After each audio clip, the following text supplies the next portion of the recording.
Mapagpalang araw po sa inyong lahat. Welcome to DJ Sean Stories.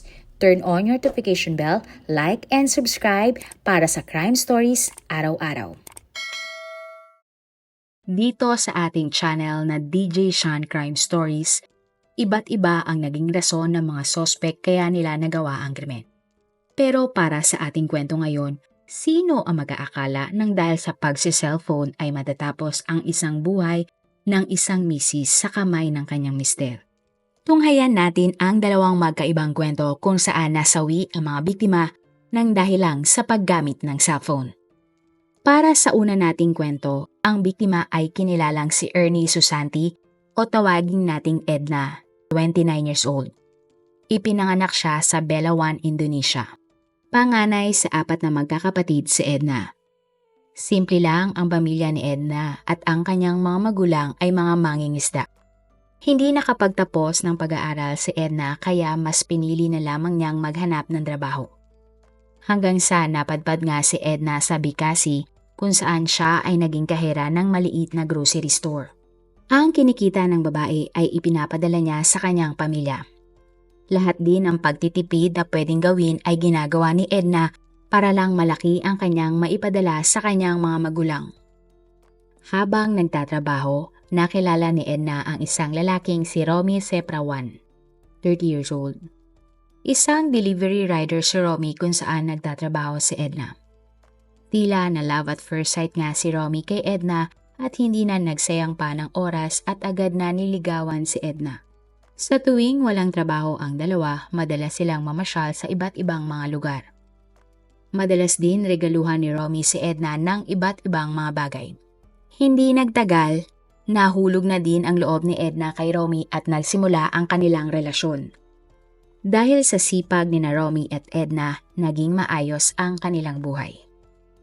Taong 2016 nang nagdesisyon si na Romy at Edna na magpakasal. Nakabili sila ng isang bahay kung saan nila binuo ang kanilang pamilya. Nang sumunod na taon, nabiyayaan ng anak na babae ang mag-asawa. Pero sa pagdaan ng panahon, ang masayang relasyon ng dalawa ay nagkaroon ng lamat. Madalas pag-awayan ni na Edna at Romy ang lubos na paggamit ni Edna ng cellphone. Sa social media kasi madalas kausap ni Edna ang kanilang mga pamilya at mga kaibigan. Dumating na nga din ang punto na kakagamit ng cellphone ni Edna ay napabayaan na niya ang kanyang anak at gawaing bahay. Sinabi din ni Romy na pagod na siya kakatrabaho habang si Edna ay palagi na lamang nasa harap ng kanyang cellphone. Taong 2018 nang muling nagdalang tao si Edna. Masayang-masaya si Romy sa lumalaki nilang pamilya. Ngunit nang nabuntis na si Edna, hindi pa din tumigil ang away ng mag-asawa. Sa pagkakataon na ito, naririnig na ni Romy ang mga chismis mula sa kanilang mga kapitbahay na may kalaguyo umano si Edna at lagi itong kausap. Agad namang naniwala si Romy sa mga chismis na ito at kinompronta si Edna tungkol dito. Pero sinabi naman ni Edna na pinsan lamang niya ang kanyang kausap. At kahit na nagpaliwanag na si Edna, hindi pa rin naniwala si Romy sa dahilan ng kanyang asawa. Lumipas ang ilang buwan, paulit-ulit lamang ang pag-aaway ng mag-asawa hanggang sa umabot na nga sa sukdulan ng lahat. February 21, 2019, nang nakauwi na si Romy mula sa trabaho at nahuli niyang may kausap na lalaki ang kanyang asawa. Galit na kinausap ni Romy si Edna. Pero sinabi naman ni Edna na kaibigan lamang niya ang kanyang kausap na nakilala niya online. Dagdag pa ni Edna, wala naman siyang ibang pagkakaabalahan sa bahay habang siya ay nagdadalang tao. Naaaliw daw ang babae kapag may kausap siyang iba't ibang mga tao sa social media. Kinuha ni Romy ang cellphone ni Edna at tinanong ang password. Subalit tumanggi si Edna na ibigay ang password ng cellphone. Dito na napagtanto ni Romy na totoo nga siguro ang chismis ng kanilang mga kapitbahay na kalaguyo ni Edna ang kausap niya sa cellphone. Bigla na lamang nagdilim ang paningin ni Romy sa sobrang galit. Lumabas ito ng kanilang bahay at kumuha ng isang mahabang patalim. Gamit ang patalim na ito, pinagsasaksak ni Romy ang kanyang buntis na asawa. Bigla na lamang napahinto si Romy nang maalala niyang buntis pala si Edna. Gamit ang parehong patalim, nagawang mailabas ni Romy ang kanyang anak na nasa tiyan ni Edna. Iniwan ng lalaki ang kanyang anak sa tabi ni Edna at saka lumabas ng bahay para tumakas. Narinig naman ng mga kapitbahay ang paghingi ng tulong ni Edna at ang iyak ng kanyang anak. Nagtaka nga ang mga kapitbahay kung bakit nanganak si Edna sa kanilang bahay. Nagpunta ang ilang kapitbahay sa bahay ni na Edna para alamin nga kung ano ang nangyayari. At pagdating nga nila doon, natagpuan nila si Edna na wala ng buhay. Agad namang tumawag ng mga pulis at ambulansya ang mga kapitbahay ni Edna. Mabilis naman silang dumating at agad na tinakbo ang anak ni Edna sa ospital. Nakaligtas ang anak ni Edna, subalit siya ay binawian ng buhay. Sa investigasyon ng mga pulis, may nakausap na silang kapitbahay ni Edna na nakita ang asawa ng biktima na si Romy na duguan. Dito na nga nakasigurado ang mga pulis na ang gumawa ng krimen ay walang iba kundi ang asawa ng biktimang si Romy. Agad namang nahanap ng mga pulis si Romy at agad siyang inaresto. Sa police station, hindi naman itinanggi ni Romy na siya nga ang pumatay sa kanyang asawa. Sinabi niya na nagawa niya lang ang krimen dahil may itinatago si Edna sa kanyang cellphone. Dahil sa kanyang pag-amin, kinasuhan si Romy ng murder at ikinulong. April 2019, nagsimula ang trial ni Romy.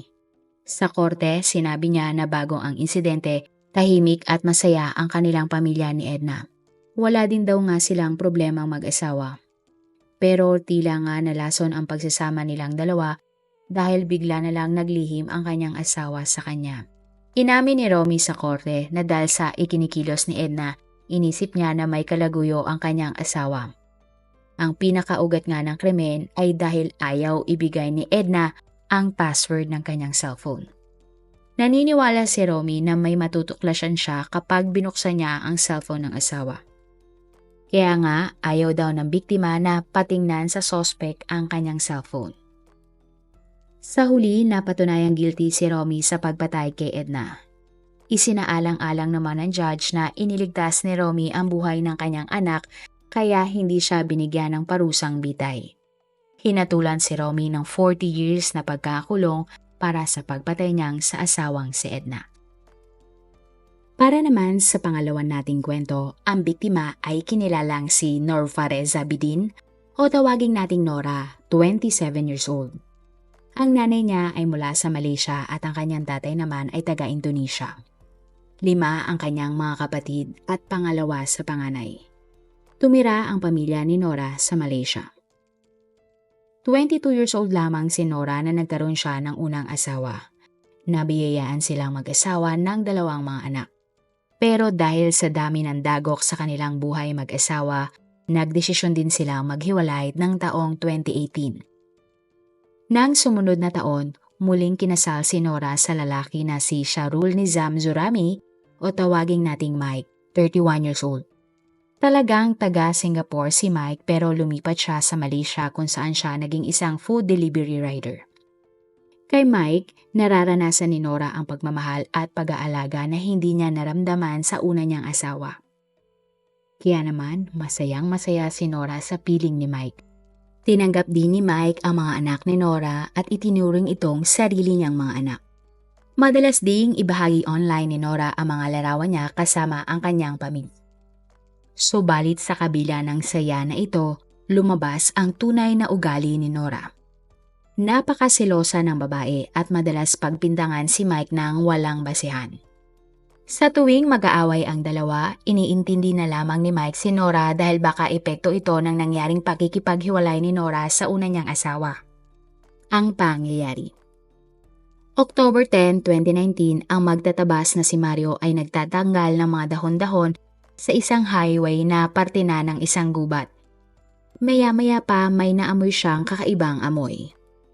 Inakala nga niya na baka patay na hayop lamang ang kanyang inaamoy kaya ipinagpatuloy na lang niya ang kanyang trabaho. Subalit habang tumatagal ay palakas ng palakas ang masangsang na amoy at naiistorbo na nga si Mario sa kanyang trabaho. Kaya naman hinanap ng lalaki kung saan nagsimula ang masangsang na amoy. Nang silipin ni Mario ang likod ng isang halamanan, laking gulat niya na nakita ang isang labi sa damuhan. Paglingon naman ni Mario, katabi ng labi ang isa pang labi. Napatakbo sa takot si Mario at agad na tumawag ng mga pulis. Pagdating ng mga pulis sa crime scene, nagsagawa agad sila ng investigasyon. Kinuha ng mga pulis ang fingerprint ng dalawang labi para sa DNA testing at autopsy. Sa mga test na pag-alaman na ang dalawang labi ay 5 araw nang nandoon.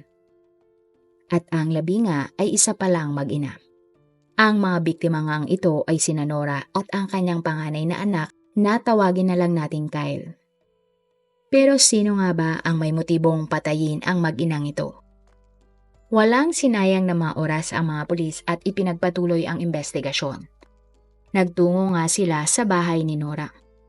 Hindi naman akalain ng mga pulis na ang dadatnan nilang tirahan ni Nora ay bakante na at walang katao-tao. Subalit may kotseng nakapark sa tapat ng bahay. Pinasok ng mga pulis ang bahay at may mga nakita silang bakas ng dugo sa balkonahe nito. Nakausap ng mga pulis ang kapitbahay na mag-asawa at sinabi nito na kasama ni Nora sa bahay na iyon ay ang kanyang asawang si Mike. Pero nagtaka ang mga pulis kung bakit wala sa bahay ang asawa ni Nora. Dito na rin napag-alaman ng mga pulis na ang asawa ni Nora na si Mike ay isang Singaporean citizen.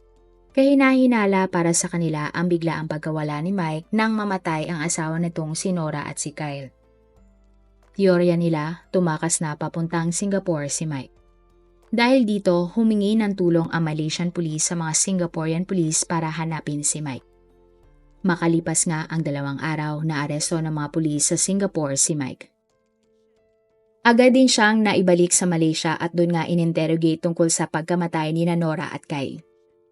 Walang kaabog-abog na inamin ni Mike na siya nga ang pumatay sa kanyang asawa at sa kanyang stepson. Sinabi ni Mike na wala talaga siyang intensyon na patayin ang anak ni Nora. Subalit wala daw siyang choice kaya nadamay si Kyle. Habang nasa police station, ikinuwento niya ang buong pangyayari. October 6, 2019 ng umaga, pinaghandaan ni Mike ang birthday surprise niya para sa asawang si Nora. Bumili siya ng cake at sorpresang nagpunta sa kwarto ng asawa habang natutulog pa ito. Kasama nga din niya sa pagsosorpresa ang mga anak ni Nora. Kinantahan nila ng happy birthday si Nora at hinipan nga ng babae ang kanyang cake. Pinos pa nga ni Mike ang pagbati niya ng happy birthday sa kanyang asawa. Pero nagbago ang lahat ng bandang 4:00 ng hapon. Habang nagkakasiyahan, bigla na lamang kinausap ni Nora si Mike. Pinagbintangan niya si Mike na may kalaguyong ibang babae dahil lagi raw itong may kausap sa cellphone bago siya pumasok sa trabaho. Gulat na gulat naman si Mike sa naging akusasyon sa kanya ni Nora. Itinanggi ni Mike ang bintang sa kanya ni Nora at sinabi nga sa asawa na pwede nitong tingnan ang kanyang cellphone para makasigurado. Sinabi din ni Mike na ang kanyang kausap ay regular niyang customer na lagi nagpapadeliver ng pagkain. At para naman subukan ang katapatan ni Nora kay Mike, hiningi niya ang cellphone ng kanyang asawa para i-check. Pero hindi daw pumayag si Nora na ipakita ang kanyang cellphone kay Mike. Nagtaka at naghinala si Mike kung bakit ayaw ipahiram ni Nora ang kanyang cellphone. Dito na nga sila nagsimulang mag-away at inakusahan na ni Mike si Nora na siya talaga ang may kalaguyo. Sinabi pa ni Mike kay Nora na lagi daw may kachat ito kahit na 10 oras na ng gabi. Labis na nasaktan si Mike sa bintang ni Nora dahil hindi niya magagawang lokohin ang kanyang asawa. Matapos ang party ni Nora at wala ng tao sa kanilang bahay, muling nag-usap ang mag-asawa. Pero sa pagkakataon na ito, hindi na napagilan pa ni Mike ang kanyang inis kay Nora. Kumuha siya ng kutsilyo at sinaksak si Nora hanggang sa ito ay mamatay. Maya-maya pa, narinig na lamang ni Mike ang isang kaluskos at nakita ang anak ni Nora na si Kyle na nakatingin sa kanya. Kinaina ng galit si Mike at sinaksak din ang anak ni Nora. Sa kasamaang palad, binawian din ng buhay si Kyle. Bandang 1:00 nga ng madaling araw, inilagay ni Mike ang 2 labi sa bag at ipinasok sa kotse. Nagmaneho si Mike sa malayong lugar hanggang sa narating niya nga ang isang kagubatan. Binaybay ni Mike ang masukal na parte ng gubat at iniwan ang labi ni Nora at Kyle. Kinabukasan, lumipad siya pa Singapore at nagpunta sa bahay ng kanyang mga magulang para magtago. Inamin ni Mike sa kanyang pamilya na pinatay niya ang kanyang asawa at stepson. Inutusan si Mike ng kanyang tatay na sumuko sa mga pulis para pagbayaran ang kanyang ginawa. Pero hindi pumayag si Mike at nagtago na lamang sa loob ng bahay. Hanggang sa naaresto nga siya ng mga pulis at kinasuhan ng 2 count of murder at ikinulong. December 16, 2012, nagsimula ang trial ni Mike. Inamin ng lalaki sa korte na nagsisisi siya sa kanyang ginawa at nadala lamang siya ng bugso ng kanyang damdamin. Hindi daw kasi iyon ang unang pagkakataon na pinaghinalaan siya ni Nora ng masama. Dagdag pa ni Mike, mahal na mahal niya umano si Nora kaya labis siyang nasaktan nang pagbintangan siyang ng bababae. Ayon pa kay Mike, minahal at inalagaan niya ang mga anak ni Nora na para niya ring sariling anak. Pero sa kabila ng lahat, napatunayang guilty si Mike sa 2 kaso. At hinatulan si Mike ng bitay para sa pagpatay niya sa asawang si Nora at ang anak nitong si Kyle. Ikaw, meron ka bang alam na kwento na dahil sa pagsiselfone ni Mrs. ay pinatay siya ng kanyang asawa?